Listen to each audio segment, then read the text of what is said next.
Hey guys, Dan here with Pain For You. So in this video I want to talk about the concept that Dr. Sarno originally spoke about in his early books called the Reservoir of Rage. And what the heck does that mean? You know, a lot of us will walk around and say, I'm not rageful, I'm not really that angry at anything. And so I'd like to introduce the concept that it's all cumulative. It all adds up, it all builds up together, stacks on top of another. You know, it accumulates, it builds up.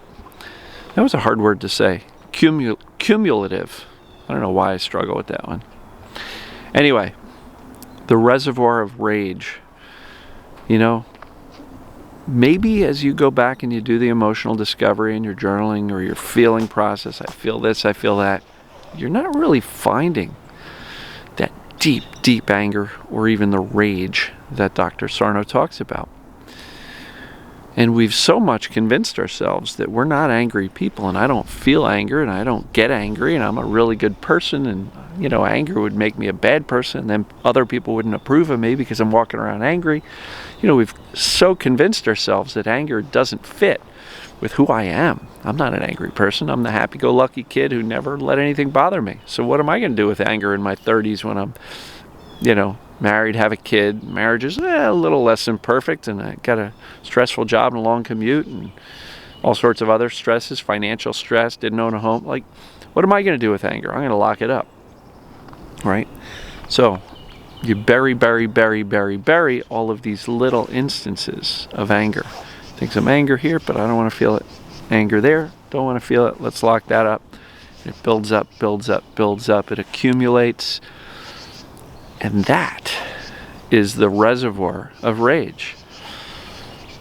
If you take all of these little angers that we resist and push away and lock them up in the basement of the subconscious, so to speak, that accumulation of all of these little angers, which by themselves, none of these instances are really enough to enrage us to a significant degree. You know, they add up. So one of the benefits of doing this emotional discovery work on a daily basis is, even though we may feel like we're not really uncovering this huge, massive reservoir of rage, this one big, massive thing, if we're scooping out a little bit of this anger, a little bit at a time, what we're doing is we're chipping away at this reservoir of rage, and we're scooping it out and emptying it out. And so as that reservoir of rage gets smaller and smaller, there will be a tipping point when the symptoms will subside. And so for those of us who feel, but I'm not an angry person, so there can't be this reservoir of rage that Dr. Sarno talked about,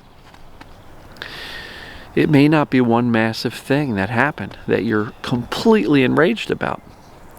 But if you take the 42,000 things throughout your life that you got angry about, but you kind of pushed away because you were taught as a kid that anger is not allowed, doesn't fit with who you are. You're a nice kid. Don't be angry, right? So these 42,000 things throughout your lifetime that you got a little bit angry at, but you never allowed yourself to feel it so it would release. You've just kind of thrown it in the, you know, in the basement of your subconscious and says, I don't want to deal with that.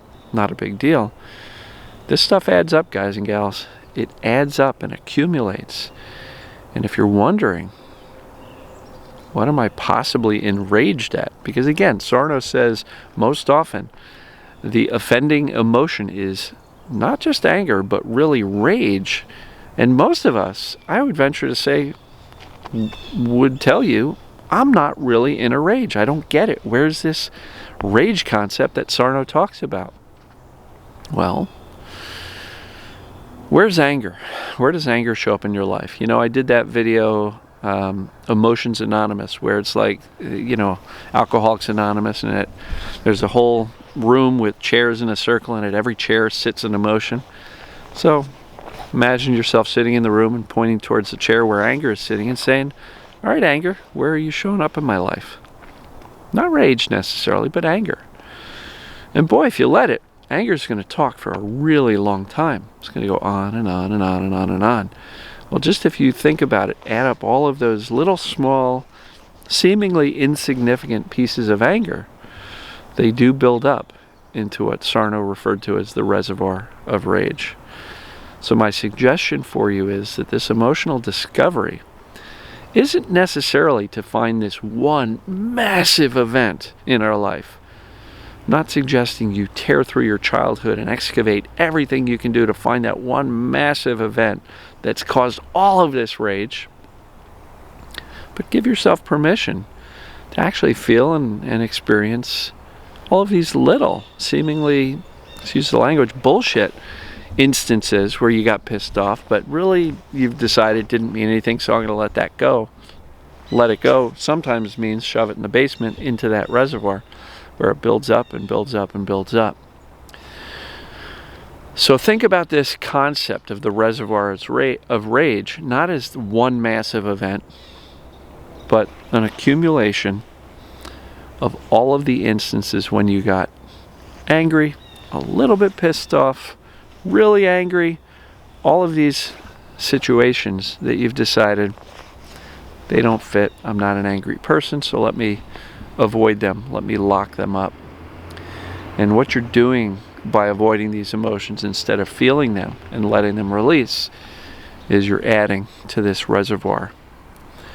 And over time, all these little instances of anger that seem very insignificant add up and accumulate and build up into this reservoir. And if you throw enough anger into the mix, it eventually turns to rage, because anger that's unresolved has nowhere to go, and that emotional energy and that emotional charge of anger, the more you add to it, the worse it gets, and it eventually turns to rage.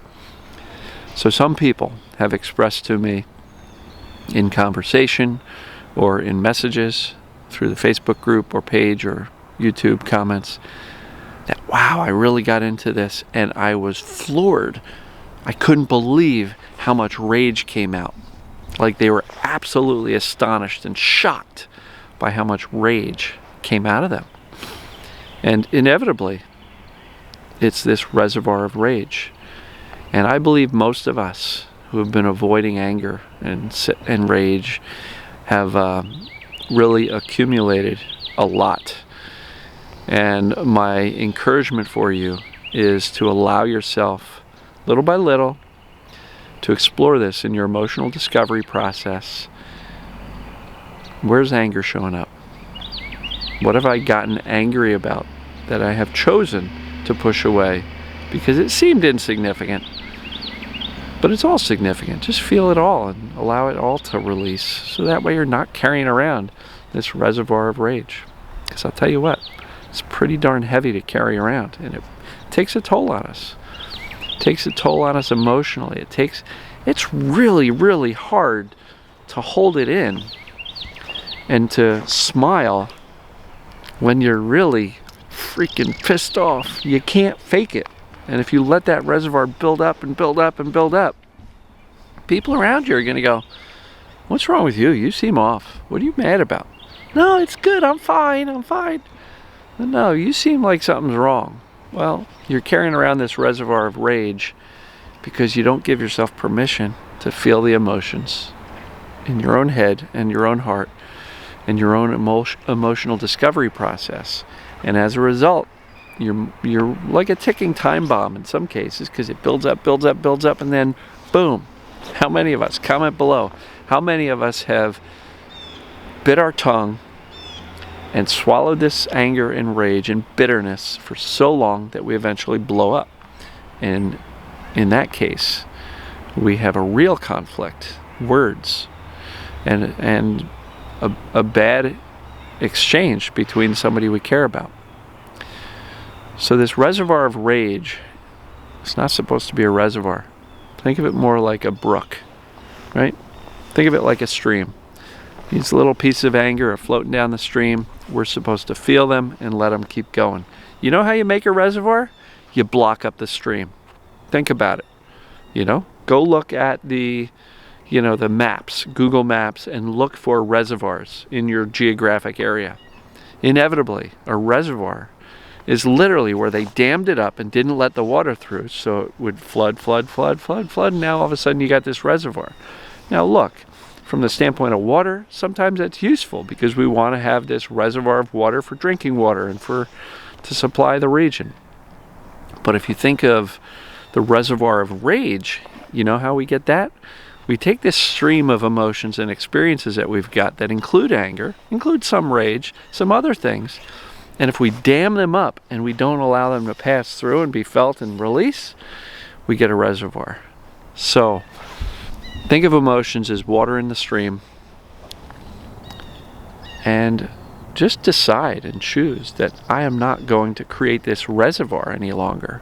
I'm going to remove the blockages, I'm going to remove the dam, I'm going to allow myself to feel them, and I'll allow them to pass, and just kind of use the visualization of this stream where the water is the set of emotions. And I'm not just talking 100% about rage. Other emotions can get bottled up and stuck too when you dam them up and you don't allow them to be felt and pass. So I like that analogy of the reservoir really being this stream that's been dammed up, and now we've got this massive pool of rage that's just built up over time. So, Reservoir of Rage, I would venture to say that anybody who's a nice person and I treat others really well and I don't get angry so much, we've all got this reservoir, and deep down, if we get to it, we just want to strangle somebody. And I'm saying that theoretically, hypothetically. But you get my point.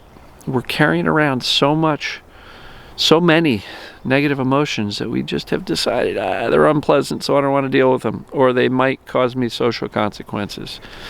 Like yesterday's video, you're avoiding the conflict internally because you don't want an external conflict. All I'm suggesting is give yourself permission to feel, allow yourself to feel the emotions, view it like a stream where the emotions come down, you feel them, and guess what? You get to watch them go past, and as a result, because you're not damming them up and stopping that water from passing, you're not going to create this reservoir. And when you don't have that reservoir of rage that you're carrying around all the time, symptoms aren't going to bother you nearly as much.